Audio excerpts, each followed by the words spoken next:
Hello, and welcome to the Swans and Cake podcast with me, Valine.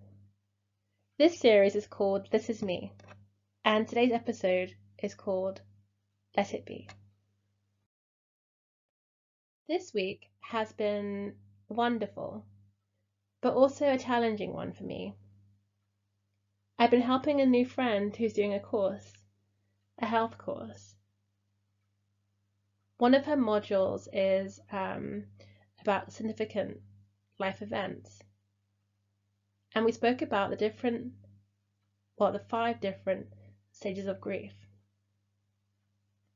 denial, anger, bargaining, depression, and acceptance. We spoke about how these can be applied to many aspects of our lives when we lose something.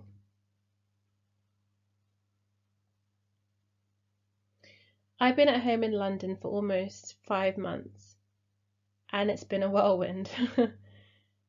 So many things have suddenly changed. I'm no longer living abroad in China.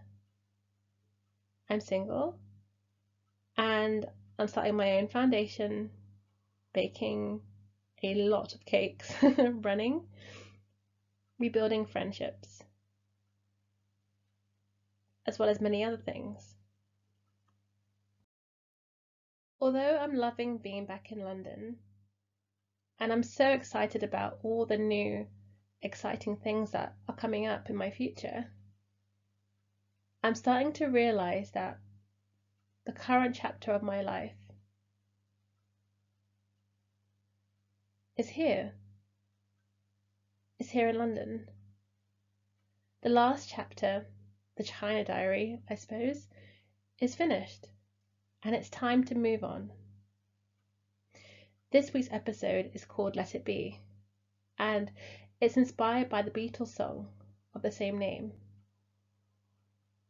This week I'm learning to accept my new reality, and I'm accepting that although China was my home for a really long time, and I feel that it will always be my home in a way, at least my Asia home, I've come to realize that China is not my home now. London is my home. London is my home for the time being.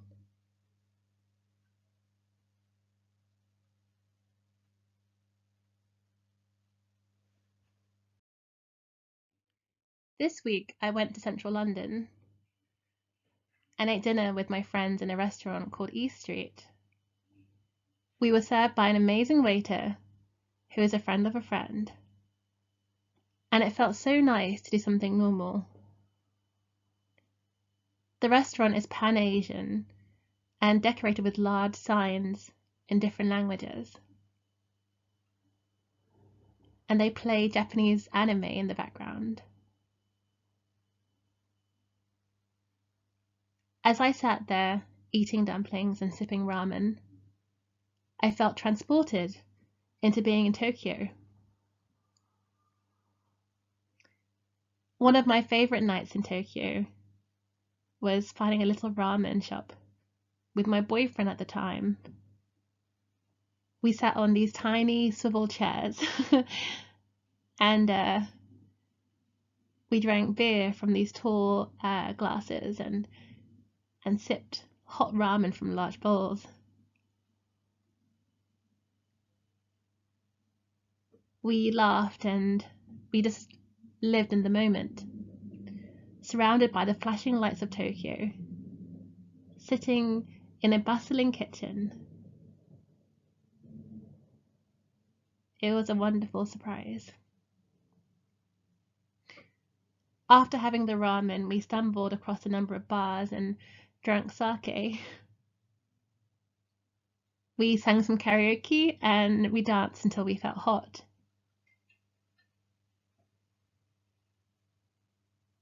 At the end of the night, we found this kind of little stairwell or staircase. We had no idea what would be at the end of it, but it looked like a cool place. We took our chance. We walked up the stairs into a small bar, and we had no idea what to expect. But that small bar ended up being one of our favourite bars in Tokyo. My favourite bar in Tokyo. And it ended up being one of my favourite nights. I think one of my favourite nights out ever, perhaps. Perhaps only rivaled by a few nights in London and a fun night at uni with a bouncy castle. Yeah. That night was special. The little bar was called Kureba Wakaru. That's probably completely the wrong pronunciation in Japanese, but it means in English, if you come, you know. And recently I heard sadly that it's closing down. I kind of hoped that I could go back there again and find this little gem of a bar. But I'm so glad that I went there, even just the once.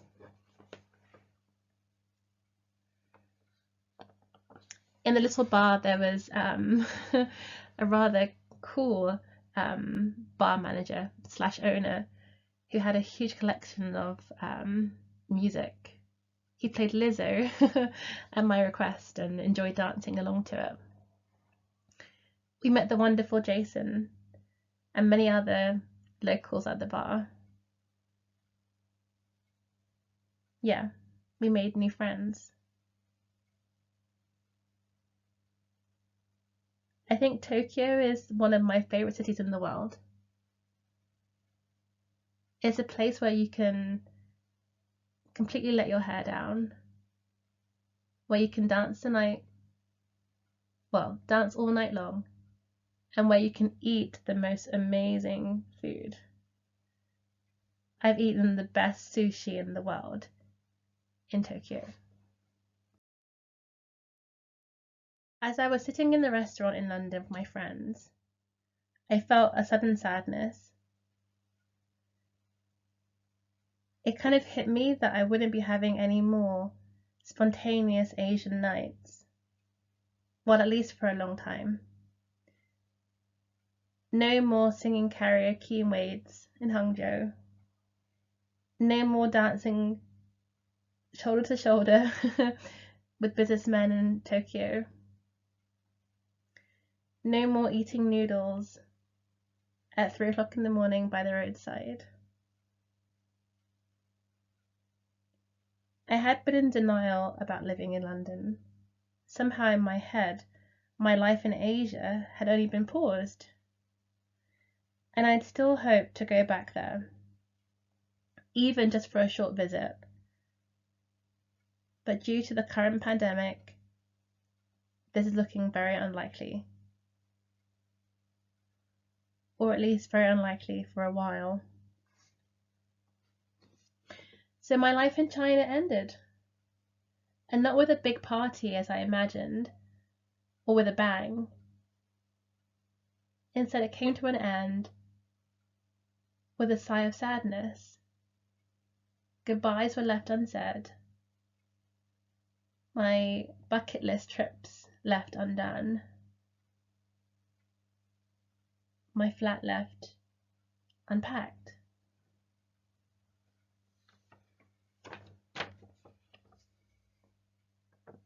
I think during this COVID-19 pandemic, we have all experienced some kind of loss. Some of us have sadly lost people that we love,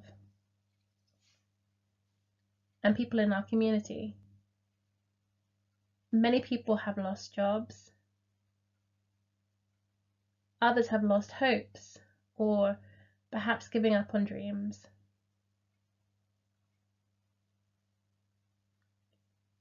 As we have to keep safe and keep a good social distance,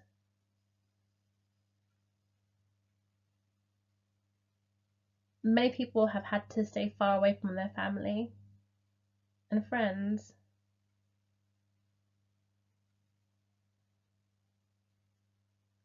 we've had to live separately.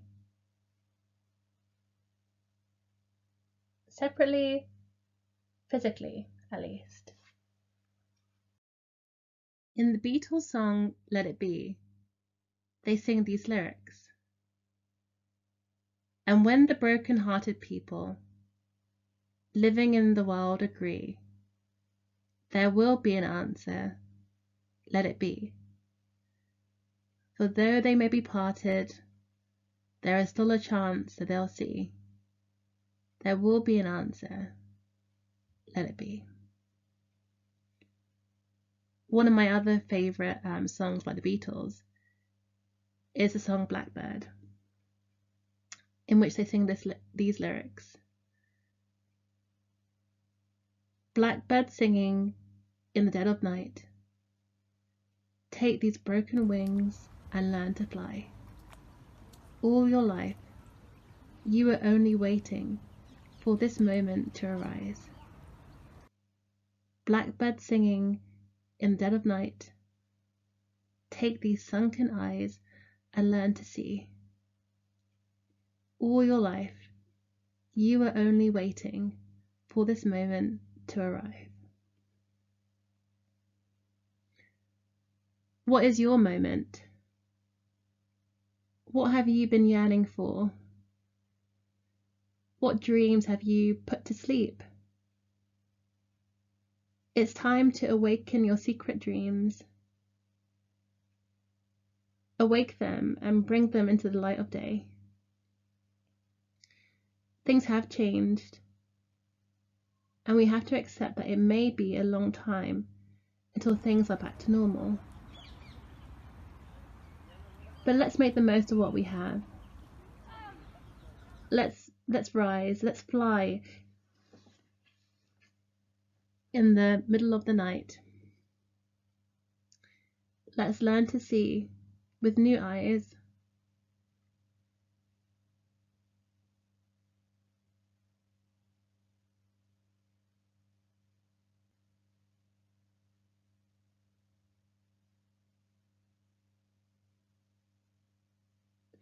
Maybe it's time for something new. New times, new pathways, maybe a new life for you. In the Beatles song Eleanor Rigby, they sing these words.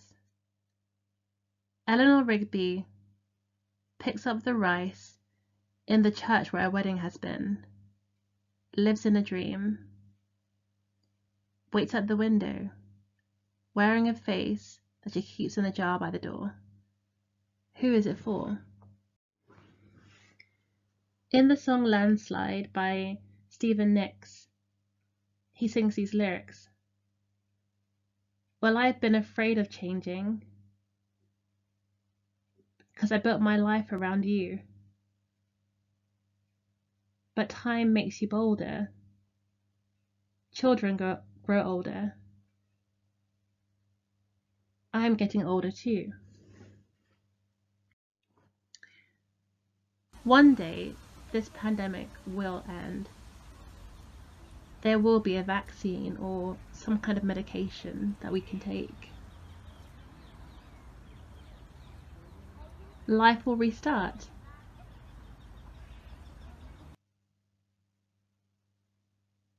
I can't wait to be back to normal. I'm so looking forward to my first hug and kiss with a friend. I'm looking forward to laughing freely and dancing and just living a normal life.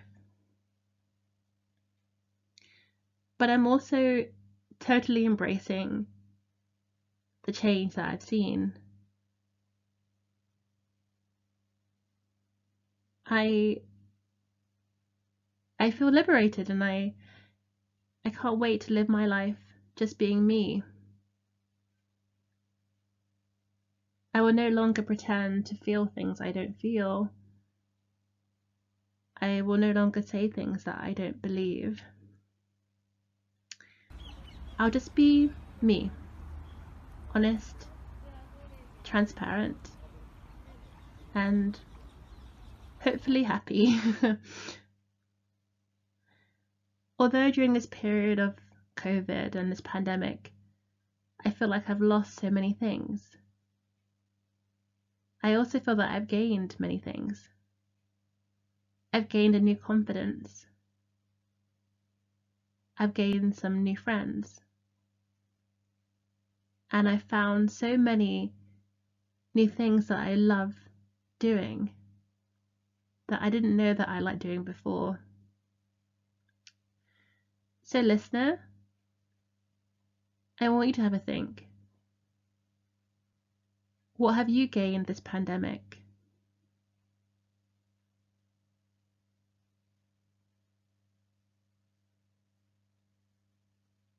How has your life been enriched by having to stop?